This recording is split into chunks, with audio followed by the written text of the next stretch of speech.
my beautiful Gothic Ravens. You're going to love this one. Today we're going to talk about celebrating the darkness in our life. I know, this is going to be a scary, confusing idea for all of you mainstream Christians out there, but please just hear me out.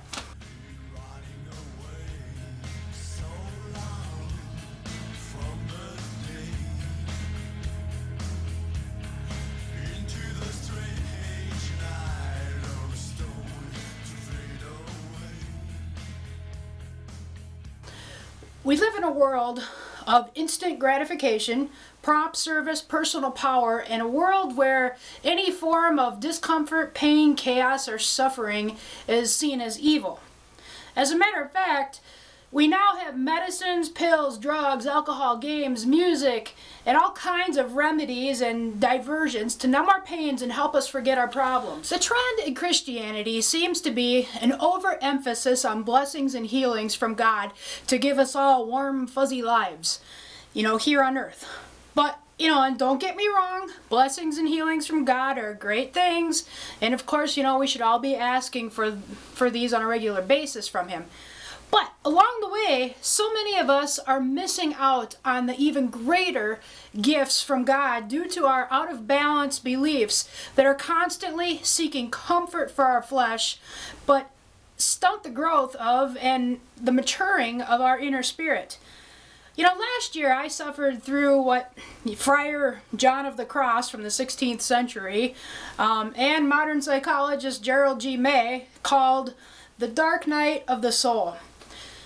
And most of you already know the story. I got this hereditary chemical imbalance that kicked into full force last year, and I was, severely depressed and suicidal for the better part of the year. Of course I had people praying over me and had people pray through our home to cast out any demonic oppression going on, and of course I got medical help and did everything on my end that I could to bring myself back to health. But somewhere along the way I suddenly knew that there was a much deeper meaning in it all, as everyone around me was telling me how it was not God's will for me to be sick and depressed, and as they petitioned God to remove the mental illness from me. I started telling people to stop praying for God to remove my depression ASAP, but instead to ask God to guide me through it, for me to be able to hear what God is saying to me and to remove the illness only when God was finished using it to educate me spiritually and bring me closer to Him. It's like this. Remember Jesus' words when He asked God the Father to spare Him from His upcoming death on the cross? He said, "Please, Father, remove this cup from me, but not my will, but yours be done." And, though it will forever remain a mystery to us whether God causes our educational suffering or whether He allows the devil to torment us, or if God just kind of recycles the suffering into something good, or none of the above, I don't know.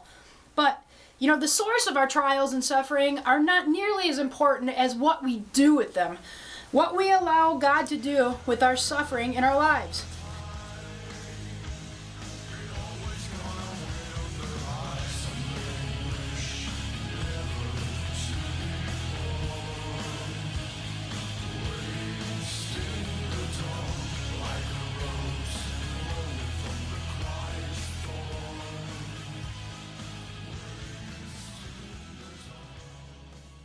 For me, the results were so incredibly rich. God gave me peace and understanding as I journeyed through, the depression with Him. He taught me things about myself and Himself and this life that I'm sure would have taken me decades to understand and learn otherwise. I was given wisdom from God that absolutely blew my mind. It was the most horrible experience of my life, and yet the most awesome gift now that I look back on it all. Dr. May does a very thorough job of explaining all of this in his book, The Dark Night of the Soul, which, oddly enough, I came upon long after my own experience.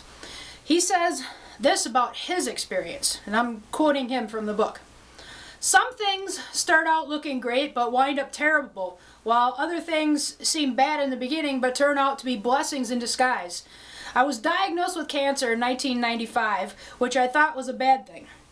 But the experience brought me closer to God and to my loved ones than I had ever been, and that was wonderfully good. The chemotherapy made me extremely sick, but it resulted in a complete cure, which I decided was good. I later found out it may also have caused the heart disease that now has me waiting for a heart transplant. At some point, I just totally gave up trying to decide what ultimately is good or bad. I truly do not know. Although not knowing may itself seem like a bad thing, I'm convinced it is one of the greatest gifts of the dark night of the soul. To be immersed in mystery can be very distressing at first, but over time I have found immense relief in it. It takes the pressure off. So that's the end quote from Dr. May about, his experience with it and the trials and the darkness in his life. And honestly, the dark night of the soul is not usually a one-time major event in people's lives. It happens at different points throughout our life. And Dr. May writes, one more stuff here, I'm quoting, "The dark night is a profoundly good thing. It is an ongoing spiritual process in which we are liberated from attachments and compulsions and empowered to live and love more freely. Sometimes this letting go of old ways is painful, occasionally even devastating. But this is not why the night is called dark. The darkness of the night implies nothing sinister, only that the liberation takes place in hidden ways, beneath our knowledge and understanding. It happens mysteriously, secretly, and beyond our conscious control. For that reason, it can be disturbing or even scary, but in the end, it always works to our benefit." So that's end quote again from Dr. May from his book. Through my dark night, I was delivered from several addictions, my harsh judgment of others, my perfectionism, and the list goes on and on. I gained a deeper understanding of God's love for me and His protection over me. Yeah, Dr. May and I have both come to the conclusion that humanity's preoccupation with finding relief from life's aches and pains leaves little opportunity to look for wisdom and meaning within our trials.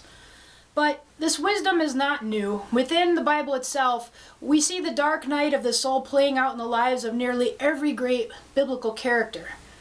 Those who let God lead them through their darkness and their trials came out with great blessing and wisdom in the end and accomplished great things for God's kingdom.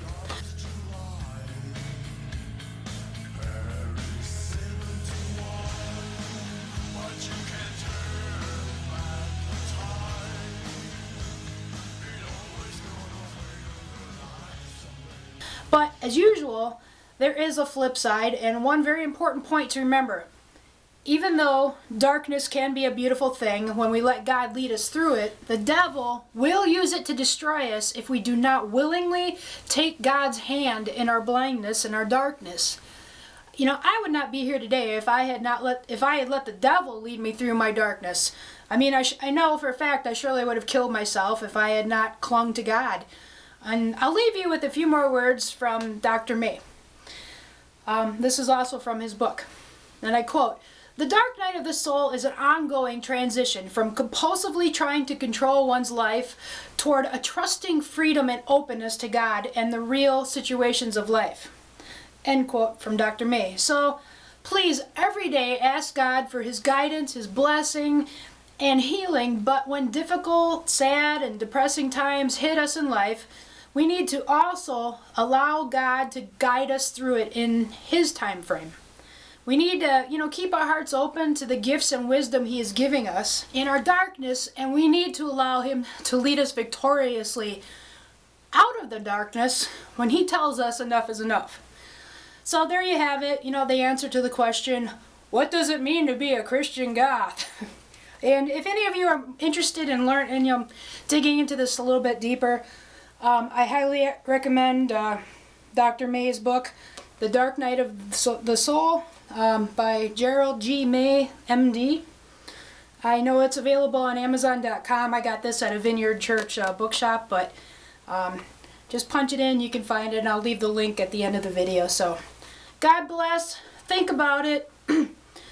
Embrace your darkness and look for the value and the blessings in it, and also know when God's leading you to get past it as well. So, have a great week. We'll catch up with you next time.